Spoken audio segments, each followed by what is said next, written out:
We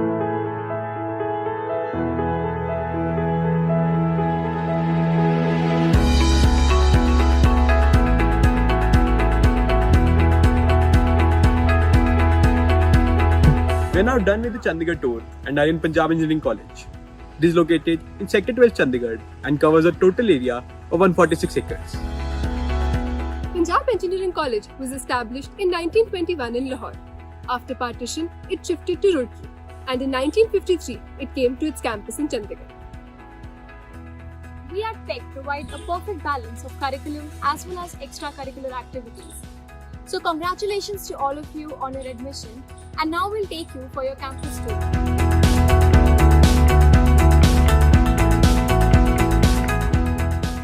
The helicopter that you see here is something that we're extremely proud of. It was presented to us by Air Command SPS Vic in January 2004. It acts as an identifying symbol for our college, and whenever you ask an auto rickshaw wala bhaiya in Chandigarh, bhaiya PEC jana hai, the answer that you'll get is acha helicopter wala college. We're now in the administrative block, which is also the backbone of this college.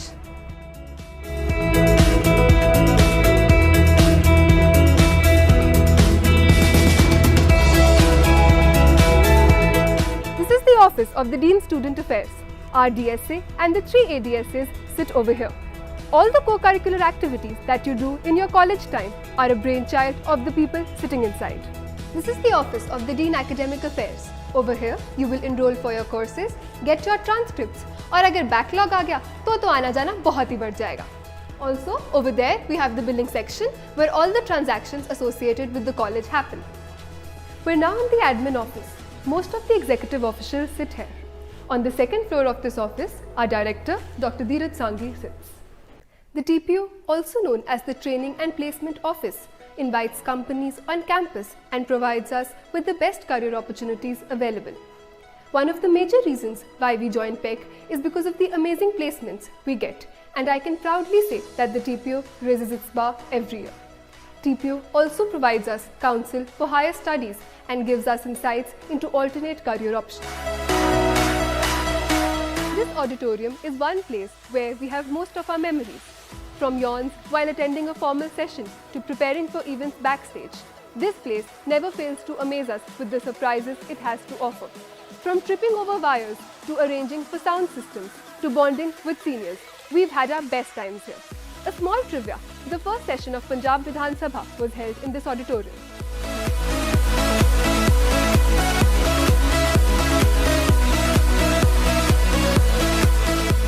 This that you see here is the Applied Sciences Department. It provides for core disciplines like mathematics, chemistry, physics, among others, which act as a foundation for all your engineering courses. What makes this department unique is that every student joining PEC has to take up applied science courses in the first year. During our semester, we have lectures, but sometimes that's not enough to understand the subject, and hence there's provision of tutorials conducted in these tutorooms. But तब भी यहाँ tweet से ज़्यादा club activities की attendance रहती है. This is a drawing hall. Even though these halls are more personal to the production department, these are open to all branches. Most of our exams are conducted on these tables. पर यहाँ आपको ज़्यादा लोग नहीं मिलेंगे क्योंकि यहाँ चढ़ते-चढ़ते लोग हाफ जाते हैं. The library that you see here sees a transition from no students in the start of the semester to an absolutely jam-packed hall in the end. During the exam season, once you leave your seat, you won't get it back. फिर चाहे रुमाल छोड़ो, चाहे किताब. The Computer Center of PEC provides computational facilities to all its users. Students, staff and faculty from different departments and sections get accounts to access the internet and email services from the Computer Center.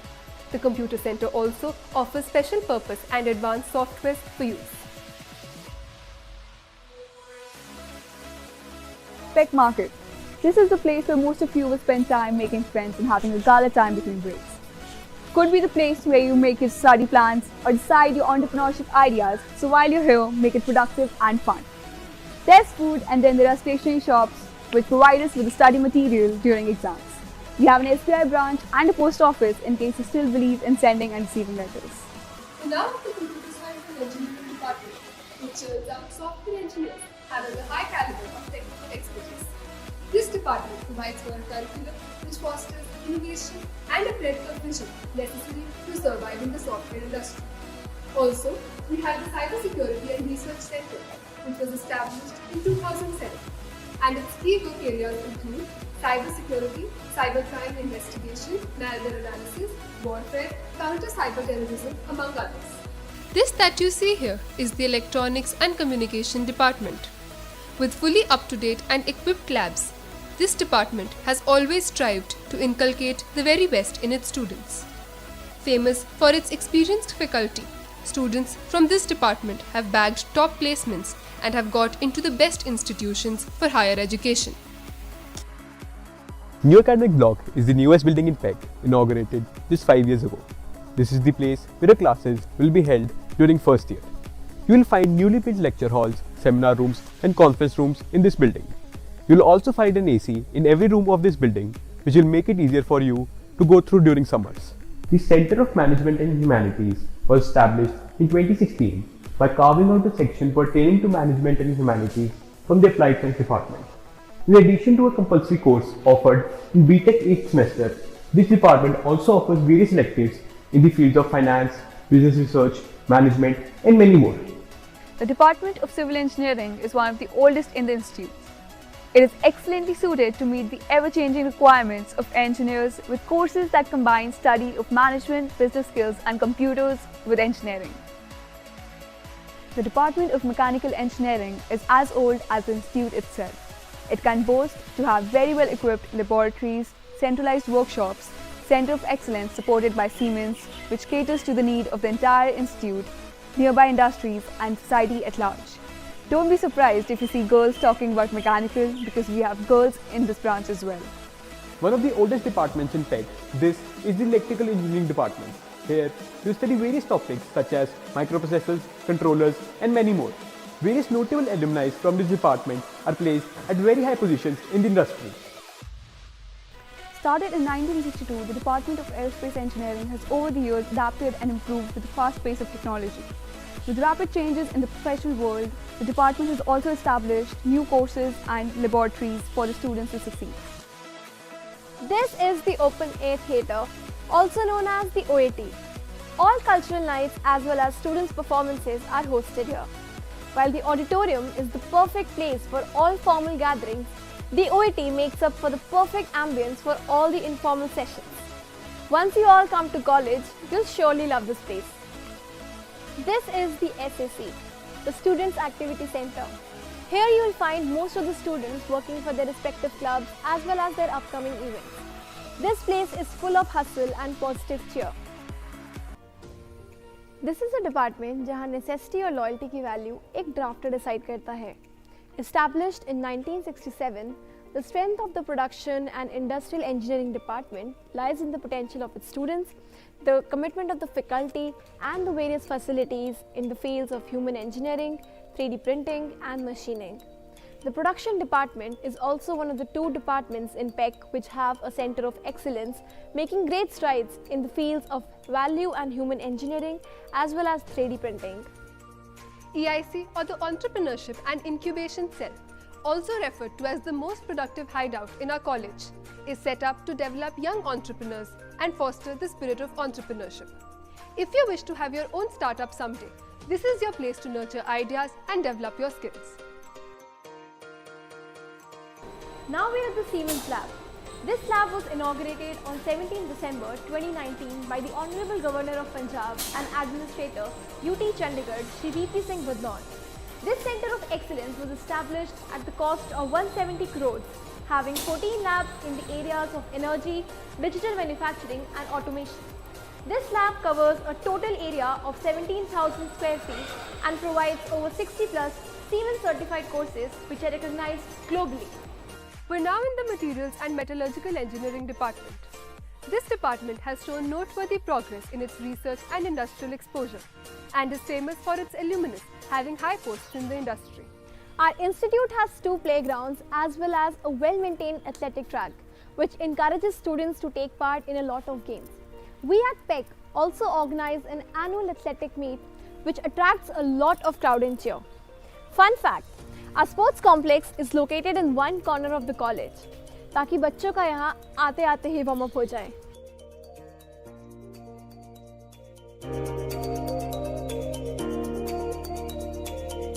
This is Shivalik, one of the 4 boys hostel. This is where you will stay in your first year. It has 3 blocks, with C block being the newest one established just 5 years ago. This is Aravali, second boys hostel. Usually, most of the secondarites get this hostel. It is located just behind Peck Market. This is the Himalaya hostel. Usually, you'll get to stay in this hostel in your 3rd year. You'll also find your seniors boasting about the food that they provide at the Himalaya mess. This is the Kurukshetra hostel. It is famous for its HPL, which is the Hostel Premier League. It consists of both day and night matches, and students have a gala time here. One of the 2 girls' hostels, this is the Vindhya. With 77 rooms, this is going to be your home away from home for the next 4 years for all the BTech students. It has facilities like a common room, a mess, and beautiful gardens. And this is the place where you'll make your most memorable memories that you can take away even after your college life. Renamed after our celebrated alumni Kalpana Chawla in 2006, this hostel is allotted to the MTech and PhD students. It provides you with all facilities including a mess and a common room.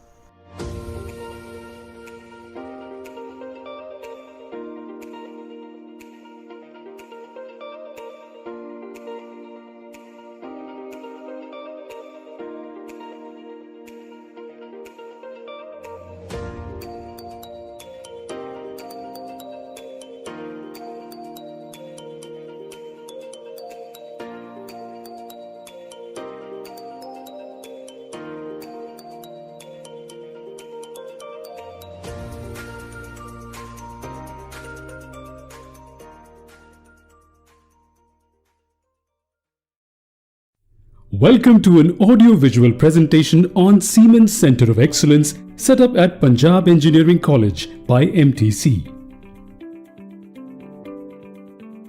The Centre of Excellence or COE has been made possible through a grant and technology from Siemens, a global technology leader.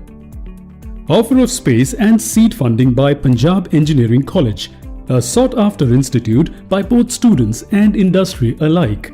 And implementation and operation by MTC with its expertise in skill development, e-learning and system integration. The COE at PEC was inaugurated on December 17, 2019 by Shri VP Singh Badnor, Governor of Punjab and the Administrator, Union Territory of Chandigarh, and Srimati Kiran Kher, MP Chandigarh, in the presence of Mr. Matthew Thomas, Country Head Siemens, Shri Rajendra Gupta, Chairman BOG PEC, Dr. Dheeraj Sanghi, Director of PEC, and other esteemed government officials. In the words of Mr. Matthew Thomas, Country Head Siemens India, the Centre of Excellence will create an ecosystem of innovation and add to the hub for research and academia partnerships at PEC. In a world where lines between all fields of engineering are blurring, it will close the skill gap. Established in 2019, this world-class skill development center is dedicated to the areas of engineering, product development, and advanced manufacturing technologies in the following domains: automotive, aerospace, industrial machinery, renewable energy, Internet of Things. Set up at a cost of over Rs 150 crores, the Centre of Excellence COE at PEC covers a total area of over 17,000 square feet. The COE has been set up with a mission to promote advancement and implementation of PLM and advanced digital manufacturing factory concepts through research and education partnerships with the industry. The Centre of Excellence at Punjab Engineering College consists of 14 specialized laboratories that are operated and managed by MTC.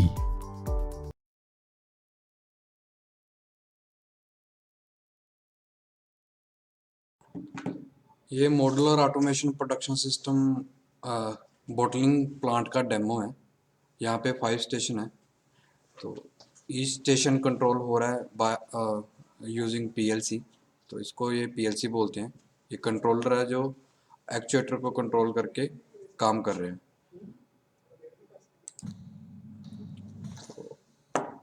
Using sensor हम actuator को control करा रहे हैं। तो ये distribution station में बोतल distribute हो रही है to testing station. Testing station में इसकी हाइट टेस्ट होती है यूजिंग एलवीडीटी सेंसर। तो ये हमें हाइट टेस्ट करके वैल्यू देता है। अगर वो वैल्यू ठीक है तो ये पास होती है, अदरवाइज़ ये रिजेक्ट हो जाती है यहाँ पे। तो नेक्स्ट स्टेशन प्रोसेसिंग स्टेशन है, यहाँ पे ये फीलिंग कर रहा है और यहाँ पे ये कैपिंग करेगा।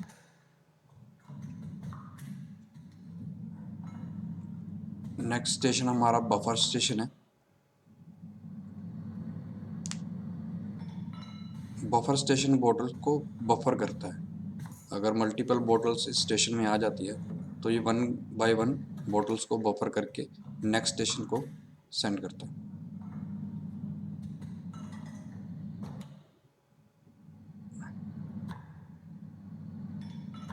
नेक्स्ट स्टेशन जो हमारा है वो सोर्टिंग स्टेशन है। यहाँ पे बोटल्स को सोर्ट किया जाता है।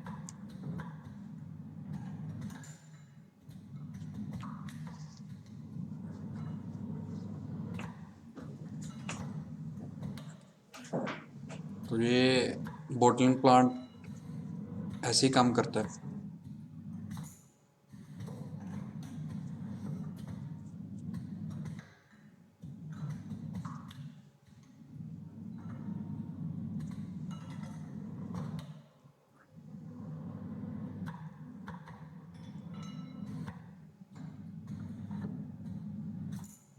तो ये मेटल बोतल है, तो इसको हमने यूजिंग मेटल सेंसर से इसका मटेरियल टेस्ट करके इसको रिजेक्ट करता है यहाँ पे।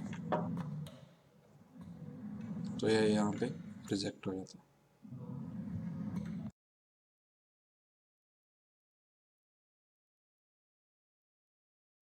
आप सभी ने कोका कोला की नाम सुना ही होगा। अभी हम उसका प्लांट देखते हैं, वहाँ पे कैसे फिलिंग, कैसे कैपिंग और कैसे डिस्ट्रीब्यूट होती है बोतल।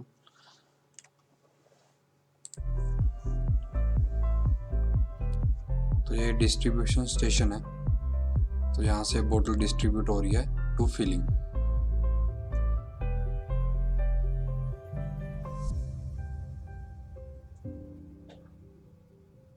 यहाँ पे फिलिंग हो रही है, यहाँ पे कैपिंग हो रही है।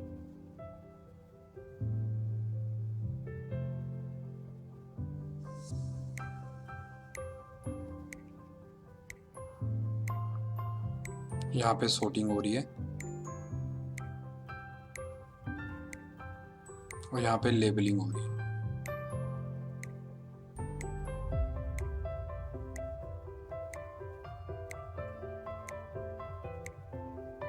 यहाँ पे बोतल सोर्ट हो रही है।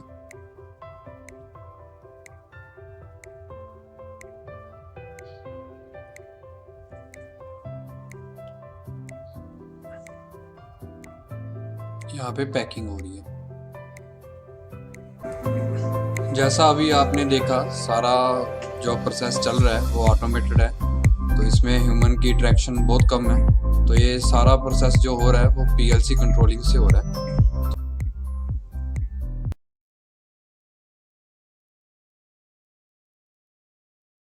ये है सेफ्टी फेंसेस, इसको कहते हैं एक्सटर्नल सेंसर्स। ये है वर्क बेंच, ये है वर्क पीस, ये है रोबोट जो material handling pick and place कर रहा है, जिसके ग्रिपर लगे हुए हैं न्यूमेटिक टाइप। ये है रोबोट कंट्रोलर, ये है रोबोट का रिमोट जिससे हम प्रोग्रामिंग करते हैं, रोबोट को ऑपरेट करते हैं और जो लिखा हुआ प्रोग्राम है उसको मॉडिफाई करते हैं।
इसको कहते हैं MiG welding robotic work station. ये है रोबोट कंट्रोलर का रिमोट, जिससे हम प्रोग्रामिंग करते हैं, और कोई और ऑपरेशन करना है तो वो भी इससे करते हैं। ये रोबोट कंट्रोलर है जिसमें प्रोग्राम फीड किया जाता है और रोबोट को कंट्रोल सिग्नल भेजे जाते हैं।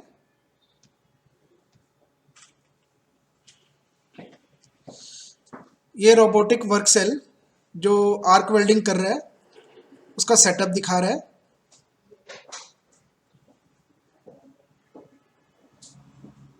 जिसमें इसको कहते हैं सेफ्टी फेंस।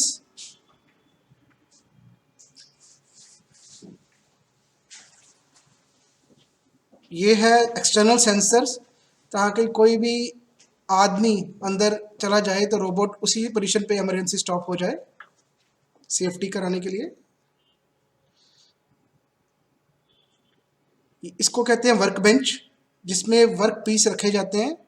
जो रोबोट ने प्रोग्रामिंग की गई है, जो रोबोट ने टास्क करना है, उसके लिए ये फिक्सचर के साथ वर्क पीस को होल्ड किया जाता है। ये फिक्सचर्स कहते हैं इसको। ये मिग वेल्डिंग रोबोट है जो वेल्डिंग करेगा। इसको कहते हैं वेल्डिंग स्टेबलाइजर, जो वोल्टेज और करंट देता है ड्यूरिंग द वेल्डिंग प्रोसेस। ये HMI स्क्रीन है, जिससे ऑटोमेटिक प्रोग्राम जो फीड कर रखा है उसको रन करने के लिए टच स्क्रीन है।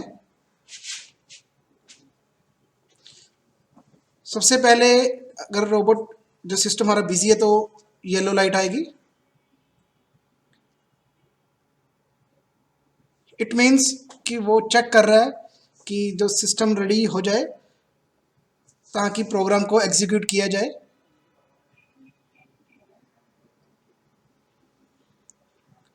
HMI स्क्रीन बूटिंग कर रही है। स्टार्ट फंक्शन से हमने HMI को स्टार्ट कर दिया। इसमें से हमने सिलेक्ट किया कि हम ऑटो मोड, ऑटोमेटिकली हम कॉन्फ़िगरेशन करेंगे रोबोट की ऑपरेशन के लिए, और ग्रीन लाइट आ गई। फिर इससे हमने प्रोग्राम सेलेक्ट किया। 4 तरह के प्रोग्राम है। जो फुल साइकिल है वो सिलेक्ट किया। ग्रीन बटन प्ले बटन है, इसको प्ले करने से रोबोट का जो प्रोग्राम फीड किया है वो स्टार्ट हो गया। रोबोट डेमोन्स्ट्रेशन दिखा रहा है कि कैसे वेल्डिंग हो रही है।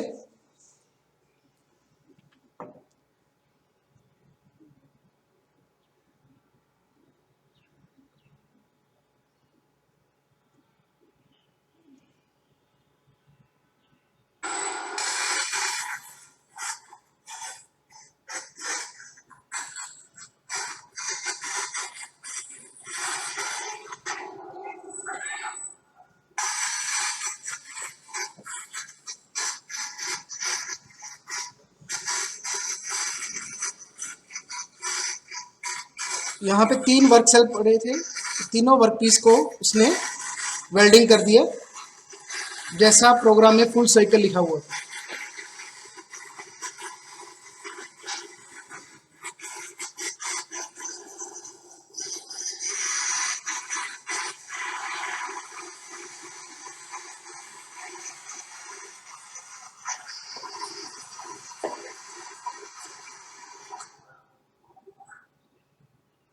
रोबोटिक आर्क वेल्डिंग देखी, जिसमें हमने 3 जॉब पीस को वेल्ड किया।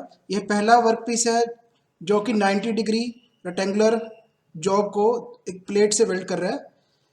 अब हम देखेंगे कि इसको रोबोटिक वेल्डिंग करने के फ़ायदे क्या हैं। ये देखिए कितने अच्छे ढंग से एक समान वेल्डिंग हुई है चारों तरफ से।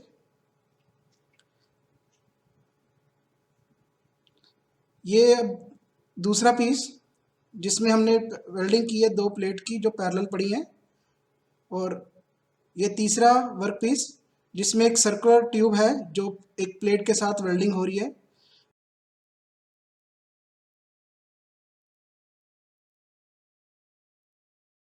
ये एक robotic spot welding work cell है जिसमें रोबोट स्पॉट वेल्डिंग के लिए यूज़ हो रहा है।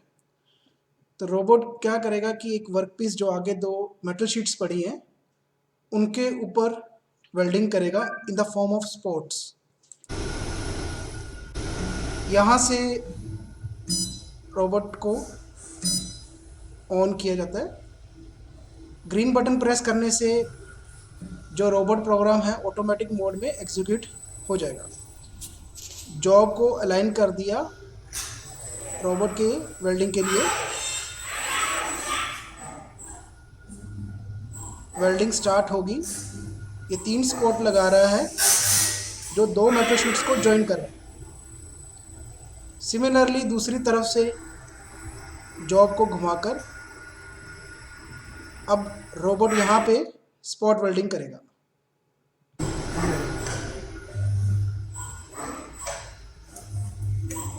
यहाँ पे उसने 4 स्पॉट लगाए। अब वेल्डिंग कंप्लीट हो गई है। अब जो इलेक्ट्रोड है उसकी कार्बन को सफाई करने के लिए ट्रिप ड्रेसिंग में जाकर रोबोट अपनी पार्किंग पोजीशन में आ गया। अभी हमने देखी थी स्पॉट वेल्डिंग इंडस्ट्रियल रोबोट से। तो ये स्पॉट वेल्डिंग 2 मेटल शीट्स को जॉइन करने के लिए यूज़ होती है इंडस्ट्रीज़ में। इसकी काफ़ी अच्छी एप्लीकेशन है ऑटोमोबाइल इंडस्ट्रीज़, जहाँ पे व्हीकल्स मैन्युफैक्चर किए जाते हैं। कार की चेसी बॉडी जहाँ पे जॉइंट्स वेल्डिंग करनी हो 2 मेटल शीट, वहाँ पे स्पॉट वेल्डिंग यूज़ की जाती है।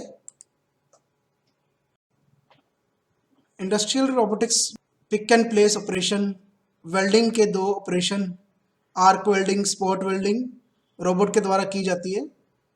ये एप्लीकेशन इंडस्ट्रीज़ में जहाँ पे manufacturing industries like automobile industry, जहाँ पे व्हीकल्स मैन्युफैक्चर होते हैं, उसका एग्जांपल हम देखेंगे कैसे मल्टीपल रोबोट्स एक दूसरे से कनेक्ट होके अपनी जॉब को कंप्लीट करते हैं।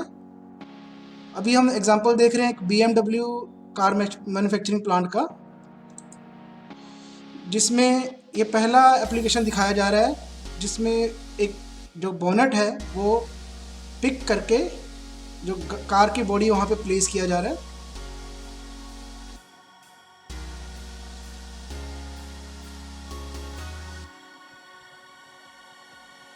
मल्टीपल रोबोट्स अपना अपना टास्क कर रहे हैं।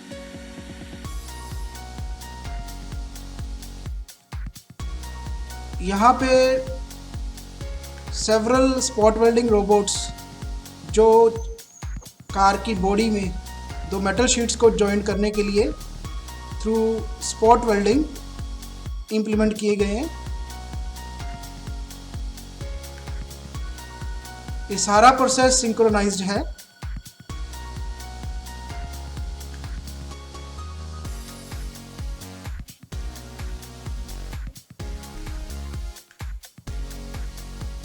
वेल्डिंग के बाद ट्रैक पे कार आगे दूसरे जॉब के लिए निकल गई।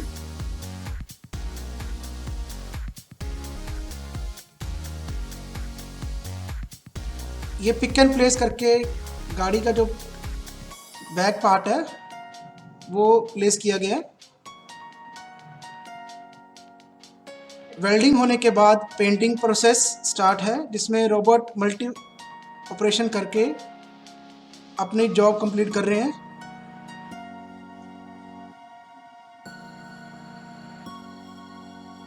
और एक finished product in high quality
अभी हम लोग देख रहे हैं सीएनसी कंट्रोलर लैब।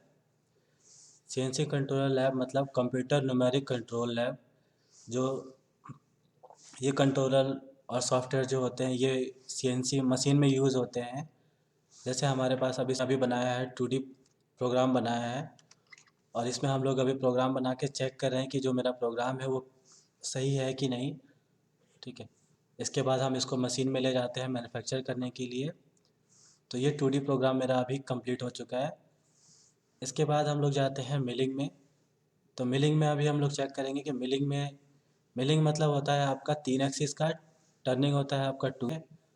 उसमें सिलेंडर प्रोफाइल बनाया जाता है। इसमें रेक्टेंगुलर पे हम लोग प्रोग्राम बनाते हैं। रेक्टेंगुलर वर्कपीस हम लोग मटेरियल यहाँ पे कट करते हैं। तो हमने यहाँ पे रेक्टेंगल पे एक प्रोफाइल बनाया हुआ है। ये प्रोफाइल जब मैंने यहाँ पे कंप्लीट हो जाएगा, इसका मतलब इसमें कोई एरर नहीं रहेगा। फिर हम इसको मशीन, ठीक है। तो इन सॉफ्टवेयर पे हमने पहले प्रोग्राम को अपना बनाया, उसको बनाने के बाद उसको वेरीफाई किया। वेरीफाई करके फिर हम इसको मशीन लैब में ले जाते हैं। जाके फिर हम इन पार्ट्स को मैन्युफैक्चर करते हैं। तो जैसे कि हम अभी सीएनसी मशीन लैब में आ गए। तो सीएनसी मशीन लैब में क्या है, हमारे पास टर्निंग और मिलिंग है। तो टर्निंग जो मशीन होती है वो बहुत जगह यूज़ होती है। जैसे आपको थ्रेडिंग करना हो, ड्रिलिंग करना हो, नर्लिंग करना हो, छोटे छोटे टूल पार्ट्स बनाने हो, स्पेयर पार्ट्स बनाने हो, ठीक है, सिलेंडर प्रोफाइल बनाना हो। फिर हम मिलिंग मशीन जो होती है आपका रेक्टेंगल वर्कपीस के लिए यूज़ होती है। रेक्टेंगल वर्कपीस जैसे आपको कोई भी सर्कुलर प्रोफाइल है, यहाँ पे आप देख सकते हैं रेक्टेंगल वर्कपीस है, करना हो, 2D मटेरियल बनाना हो, ठीक है। तो ये जो मशीनें हैं आपका बहुत हाई लेवल पे इंडस्ट्रीज़ में यूज़ होती हैं। ऑटोमोबाइल इंडस्ट्री में यूज़ होती हैं, कार के पार्ट बनाने में यूज़ होती हैं, एरोस्पेस इंडस्ट्रीज़ में यूज़ होती हैं, एग्रीकल्चर इंडस्ट्रीज़ में यूज़ होती है। टाई डिज़ाइन करना तो उनके लिए ये इस्तेमाल की जाती हैं मशीनें। तो यहाँ पे जो हम मिलिंग मशीन देख रहे हैं कि ये कैसे प्रोफाइल कट कर रहा है। 2D 3 एक्सिस मशीन है, या 2D प्रोफाइल आराम से यहाँ पे कट कर रहा है, इसको क्रिएट कर रहा है। जो भी हमने प्रोग्राम बनाया है उसको यहाँ पे ला के हम मशीन में इंपोर्ट कर देते हैं, और वो यहाँ पे हमको वैसा हमको आउटपुट दे देता है मटेरियल कट करके।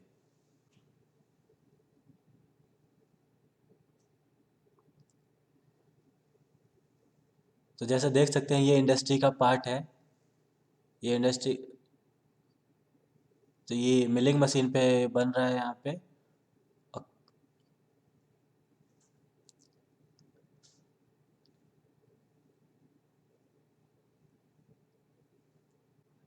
और यहाँ पे बहुत ही स्मूथ तरीके से यहाँ पे फास्ट कट मटेरियल ऑपरेशन हो रहा है यहाँ पे।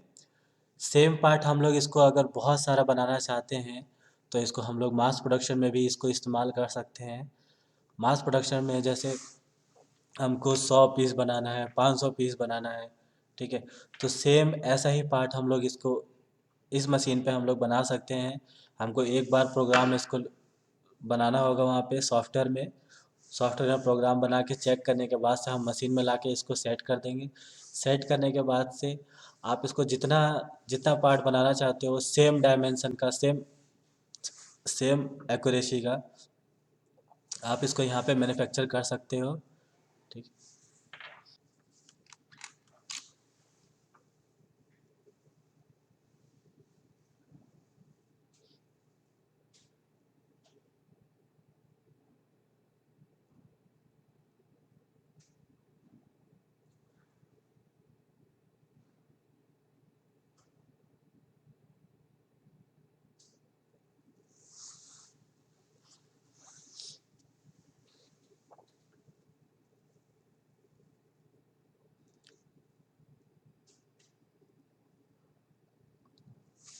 अब ये जो पार्ट है ये ऑलमोस्ट आपका बन के तैयार हो चुका है, ठीक है।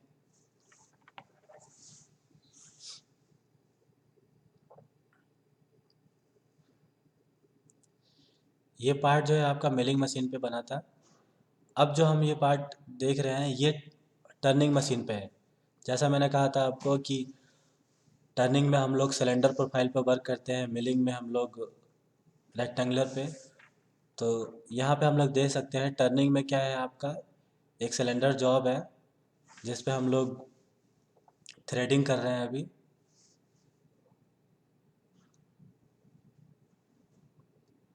थ्रेडिंग के बाद ये ग्रूविंग कर रहा है, ठीक है। ऐसे ऐसे पार्ट हमको बहुत सारे बनाने होते हैं, तो हम आसानी से इस मशीन पे बना सकते हैं, ठीक है।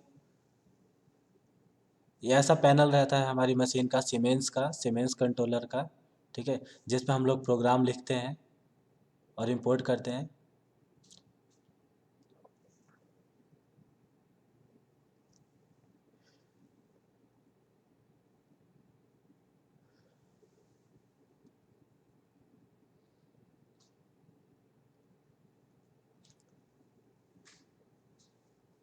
तो यहाँ पे दोनों मशीनों में ही हमारा ऑपरेशन ऑलमोस्ट कंप्लीट हो चुका है, ओके। और ये दोनों मशीनें ही आपके इंडस्ट्रियल मशीन होती हैं, और इसको बहुत आपका MSME इंडस्ट्रीज़ हो गई, टूल रूम हो गया आपका MNC कंपनी हो गई, बड़ी बड़ी कंपनी, एरोस्पेस कंपनी, ऑटोमोबाइल कंपनियाँ इसको इस्तेमाल करती हैं मैन्युफैक्चरिंग करने के लिए। मिलिंग में आपका बहुत सारे बने हुए हैं, यहाँ पे डाई बने हुए हैं आपके शूज़ के डाई, शूज़ जो भी हमारा डेली लाइफ में यूज़ होता है उसका डाई हम लोग यहाँ पे इस मशीन पे हम लोग बना सकते हैं। हमने अपनी मशीन पे मैन्युफैक्चर किए हैं, यहाँ पे दिख रहे हैं। Thank you.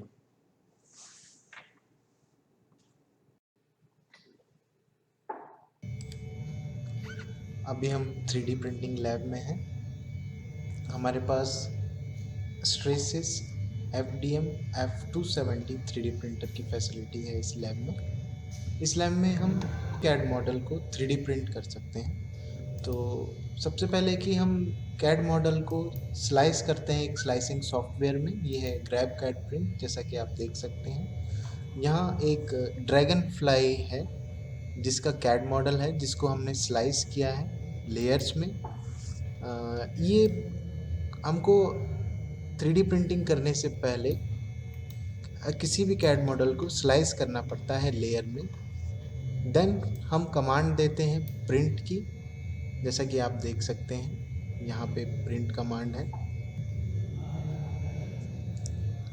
एक बार हमने प्रिंट दे दिया तो हम देख सकते हैं ये हमारी मशीन शो हो रही है। तो यहाँ ये है हमारा स्ट्रेसिस F270 3D प्रिंटर।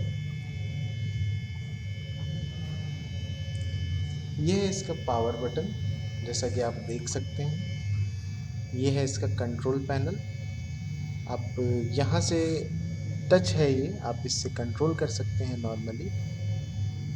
यहाँ आपको इस पार्ट की ड्रैगन फ्लाई की स्पेसिफिकेशन दिख जाएंगी, इसको कितना टाइम लगेगा प्रिंट होने में, ये सब चीज़ें आपको यहाँ से दिख जाएंगी।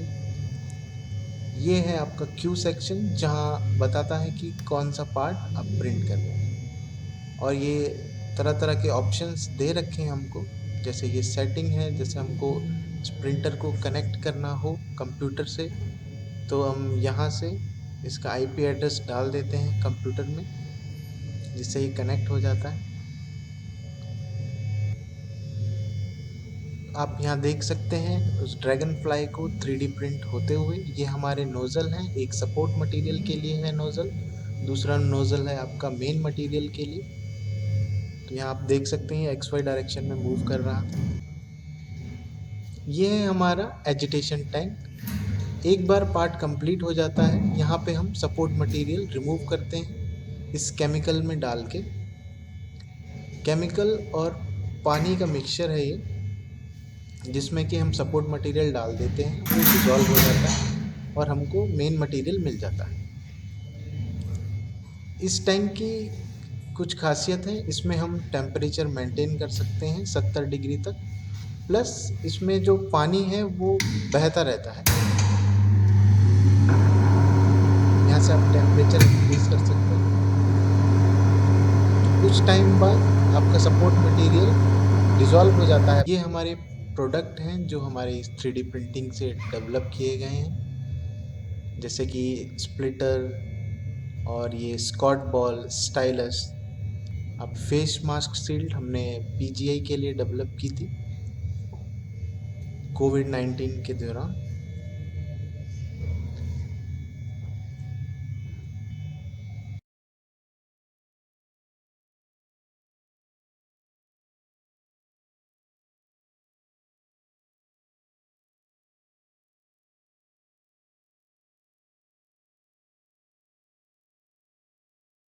तो यहाँ आप देख सकते हैं एक इंडस्ट्रीज का लाइव एग्जांपल कि कैसे डॉक्टर ने एक पेशेंट, एक लड़की जो कि बच्ची है पेशेंट, उसके हार्ट को स्कैन किया और उसका एक फिजिकल प्रोडक्ट बनाया बाय 3D प्रिंटिंग। इससे क्या उनको डॉक्टरों को उसको हार्ट की डिजीज को विजुलाइज करने में बहुत आसानी। So then the challenge is a surgical one. How do you do cubes? And you can't give somebody a piece of paper with a picture of a Rubik's Cube on it and say, how do you solve this?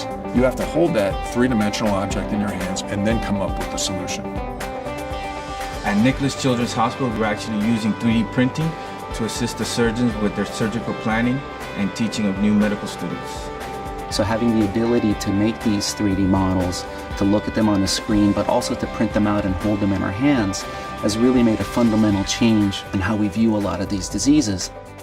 Make a 3D model of her very complex aortic arch vessels. We were able to figure out which part of her arch should be divided to achieve the best physiologic result. I showed the family their daughter's heart. I hate opening up a textbook and saying, this isn't really your baby's heart, but it kind of looks like it. Here's how we're going to do the operation. That doesn't resonate with them. I showed it to them. I said, this is what's choking your baby. This is why she's taking all those medications and why they won't work. It's very powerful when you show a family, this is your baby's heart and this is how I'm going to repair it.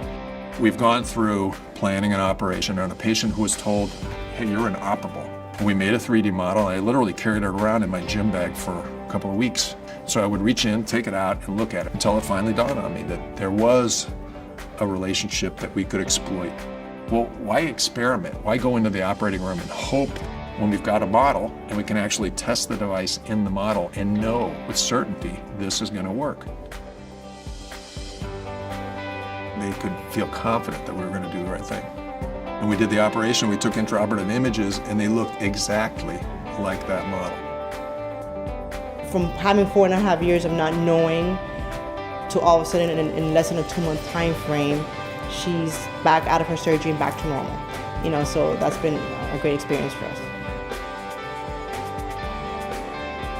She's very active, she loves dancing, she loves baseball, she likes doing everything. So now it's just going back to normal life and not being worried.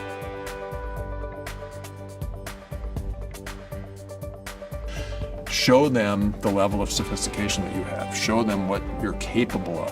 A 3D printed heart, accurate to the most minute detail, has been the difference maker for me. It's helped me take somebody from being inoperable to operable, and we've saved their life.